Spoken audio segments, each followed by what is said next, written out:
Nah, perangnya nanti di sini. Dan umat Islam akan berada di Aleppo. Aleppo adalah tempat dulu hijrahnya Nabi Ibrahim sebelum ke Mesir.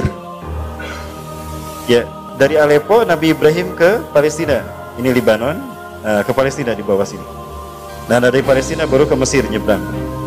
Ya, Bapak Ibu rahmati Allah, nanti pasukan kaum muslimin ada di sini. Dan kita akan dipimpin oleh Imam Mahdi. Halo, Assalamualaikum warahmatullahi wabarakatuh. Oke kawan-kawan, di kesempatan kali ini gua akan share ceramahnya dari guru kita, dari Al-Mukarram Ustadz Rahmat Baikuni, dan mudah-mudahan bermanfaat buat kawan-kawan. Dan jangan di skip kawan-kawannya biar tidak terjadi salah paham. Dan jika dirasa bermanfaat silahkan di share.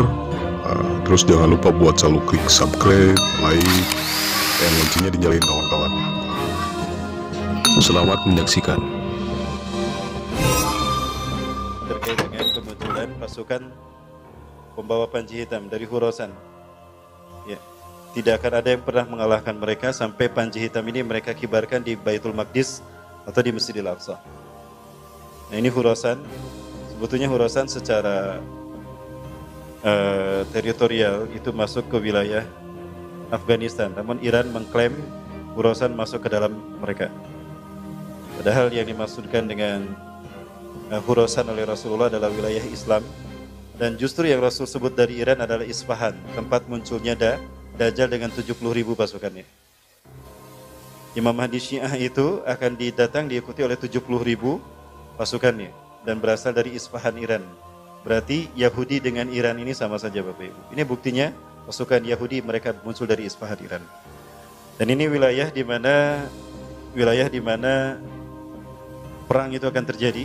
Nah, Turki pada saat itu kemungkinan akan dikuasai oleh 80 negara.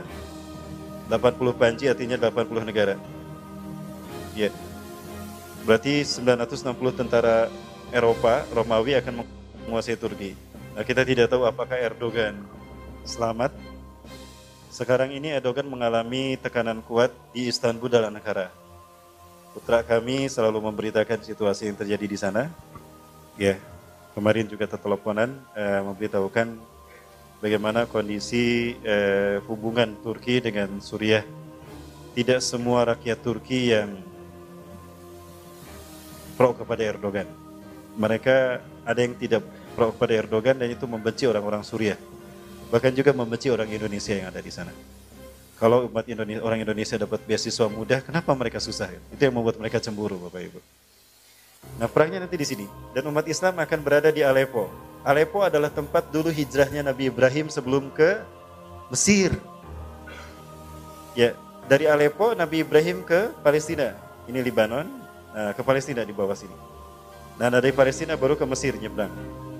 Ya, Bapak Ibu rahmati Allah, nanti pasukan kaum muslimin ada di sini. Dan kita akan dipimpin oleh Imam Mahdi. Imam Mahdi sudah ada. Dan saat itu perang pun terjadi di mana nuklir digunakan untuk perang melawan Bani Rum. Prediksi saya nuklir saat itu masih ada. Jadi perang nuklir ini luar biasa Bapak Ibu. Tidak dapat kita bayangkan bagaimana dahsyatnya perang nuklir. Kalau terjadi, entah bagaimana nasib Indonesia, apakah masih ada atau tidak. Ada perbedaan pendapat antara Malhamah Kubro dengan Armageddon. Beberapa ustadz ada yang mengatakan Malhamatul Kubro itu Armageddon juga, atau Armageddon bagian dari Malhamatul Kubro.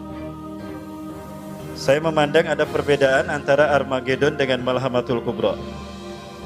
Kalau Armageddon, perang masih menggunakan teknologi. Teknologi masih digunakan. Adapun Malhamatul Kubro, itu teknologi sudah tidak ada. Sebentar, baterainya habis Bapak Ibu. Oh, ini belum nyolok ya Pak? Sudah nyambung ya? Oh, nggak masuk Pak? Tidak masuk. Itunya barangkali. Ini ya, kurang kuat. Nah, itu ya. Akhir zaman Pak. Akhir bulan, tapi ini akhir bulan. Harus di lem biru ya. Ya, mudah-mudahan nanti bisa diganti ya. Ini wakaf dari seseorang buat saya. Mungkin ada yang mau berwakaf juga. Amin. Bapak Ibu mohon maaf tadi mati laptopnya, ternyata supply powernya tidak masuk ya karena ini ada kerusakan.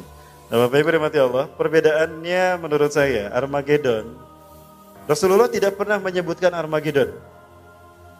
Yang pernah saya baca justru Rasulullah menyebutnya Al-Ahzab. Perang Ahzab, perang persekutuan multinasional. Artinya dari pihak yang 1 dan 2 ini mereka merupakan bentuk sekutu multinasional. Dengan apakah pemberakatan ideologi tentunya ataupun pemberakatan ekonomi dan politik.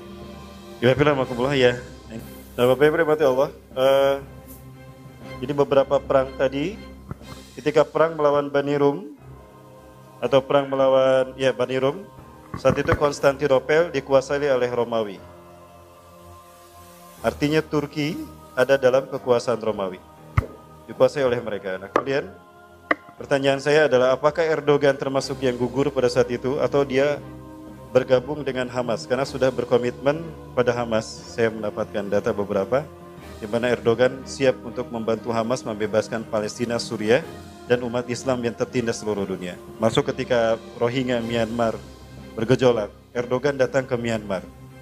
Bahkan datang ke Aceh melihat pengungsi Rohingya. Ya, tanpa diketahui oleh presiden kita saat itu. Entah presiden kita berkunjung atau ke sana. Baik, ya Ibadah. Nah, perang melawan Bani Rum ini kemungkinan masih menggunakan teknologi. Dan bisa jadi ini perang dunia ketiga, di mana teknologi masih digunakan saat itu oleh dunia, ya. Dan tidak dapat terbayangkan bagaimana perang nuklir ini melanda kita. Kita bisa melihat bagaimana perang dunia kedua, Hiroshima Nagasaki dilumatkan oleh Amerika dengan bom nuklir yang ditemukan oleh Einstein. Einstein sendiri begitu tahu penemuannya menjadi senjata pemusnah massal, dia menyesal luar biasa. Baik Bapak Firman, kemudian ketika perang melawan Romawi ini berhasil, maka Konstantinopel akan kembali jatuh pada pangkuan kaum muslimin. Romawi akan kalah. Rasulullah mengatakan, "Summa tagzuna Rum wa yabtahu Allah." Lalu kalian akan memerangi Romawi dan Allah akan memenangkannya untuk kalian. Artinya, Turki atau Konstantinopel akan kembali pada pangkuan umat Islam. Dan perang ini kalau memang masih menggunakan teknologi, berarti perang terakhir menggunakan teknologi. Di dalam kitab Ensiklopedia Akhir Zaman, karya Dr. Muhammad Ahmad Al-Mubayyid, di sana dinyatakan, Bainal Malahim wa Fathil Konstantiniyah, antara perang huru-hara akhir zaman dan juga pembebasan Konstantinopel, Istanbul, wa baina khurujid Dajjal, dan antara kemunculan Dajjal hanya 7 bulan saja. Sab'atu ashhur. 7 bulan saja. Masya Allah Bapak Ibu. Ini terjadi dalam waktu dekat. Ya, perang demi perang ini hanya memakan waktu dekat. Jadi betapa dekat kemunculan Dajjal kepada kita hari ini. Ya. Apakah Dajjal akan muncul di zaman kita Bapak Ibu? Ada satu euforia yang sekarang sedang dinikmati oleh Israel. Kenapa demikian? Israel yakin bahwa tanda akan munculnya raja yang mereka tunggu-tunggu adalah lahirnya sapi yang berwarna merah mulus tanpa cacat. Red heifer. Pernah mendengar Bapak Ibu? Hari ini sapi merah itu sudah lahir. Sapi inilah nanti yang akan dikorbankan untuk Tuhan yang mereka tunggu-tunggu. Bagi saya Tuhan yang mereka maksudkan adalah Dajjal. Apakah itu artinya Dajjal akan muncul di zaman kita? Sepertinya Bapak Ibu. Ya, ini akan saya perlihatkan satu tayangan terakhir Bapak Ibu terkait dengan hadis-hadis munculnya Dajjal. Suatu hari Rasulullah SAW ceramah. Rasul mengatakan, "Saya rujuk Dajjal min hal-huda." Dajjal akan keluar dari sana. Rasulullah mengarahkan telunjuknya ke sebuah pulau yang berada di Laut Yaman. Pulau ini dinamakan Pulau Socotra. Nah, para mboloh bisa melihat nanti di internet Pulau Socotra. Ya. Pulau yang diduga dibesarkannya Dajjal sejak usia 5 sampai 20 tahun. Dan di pulau itulah kemudian Rasulullah SAW beralih ke sayakhruju min huna. Rasulullah mengangkat telunjuknya ke arah atas, berarti ke Pulau Sedir di bawah Turki dekat Yunani dan juga Siprus. Di sana ada Dajjal Island, Pulau Dajjal. Wa huwa sayakhruju min hauna. Min hunaka, dan dia akan keluar dari sana. Dari mana? Dari Iran, Isfahan, Iran. Nah, Bapak Ibu yang mati Allah, ya sambil kita tunggu. Ketika Dajjal nanti ke Madinah, dia tidak bisa memasukinya. Nah, ada satu pemuda yang dia terbaik imannya. Di saat orang-orang kafir dan orang munafik mereka keluar menuju Dajjal, orang-orang beriman tinggal di dalam Madinah. Nanti ada seorang pemuda yang terbaik imannya yang akan justru datang menghadap kepada Dajjal. Pada Rasulullah memerintahkan, jika Dajjal muncul, pergi keluar, jauhi Dajjal. Tinggalkan Dajjal, jangan kalian menghampirinya. Selamatkan diri kalian masing-masing.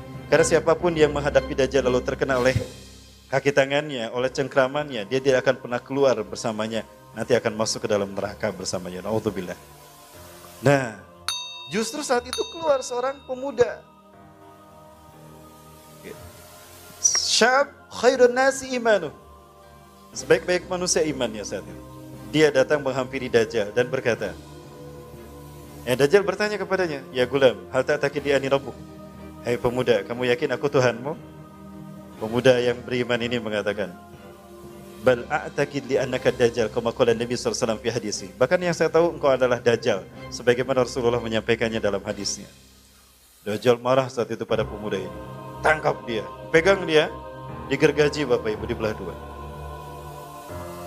Sebagian tubuhnya di sana, sebagian tubuhnya lagi di sana. Itu sejauh tombak dilemparkan. Maka Dajjal kemudian berkata pada manusia, wahai manusia, in ajma kismaini min jasadi summa ahya mazitum tartabulan yani rabbukum. Hai manusia, jika aku kembali satukan kedua tubuh orang ini, lalu aku hidupkan kembali dia, apakah kalian masih ragu aku Tuhan kalian? Tidak, kami yakin Anda Tuhan kami. Maka Dajjal menghidupkan kembali pemuda tadi dan bertanya, ya gulam, apakah kau masih ragu aku Tuhanmu? Bal a'taqid li annaka Dajjal kama qala Rasulullah SAW. Bahkan aku makin yakin kamu teh Dajjal, kata Rasulullah SAW. Marah Dajjal sama dia. Wa qatalahu, maka Dajjal membunuhnya. Fala yusallib ahadun ba'd. Fala yaqtulu ahadan ba'd. Maka tidak ada seorang pun nanti yang dibunuh oleh Dajjal setelah dia.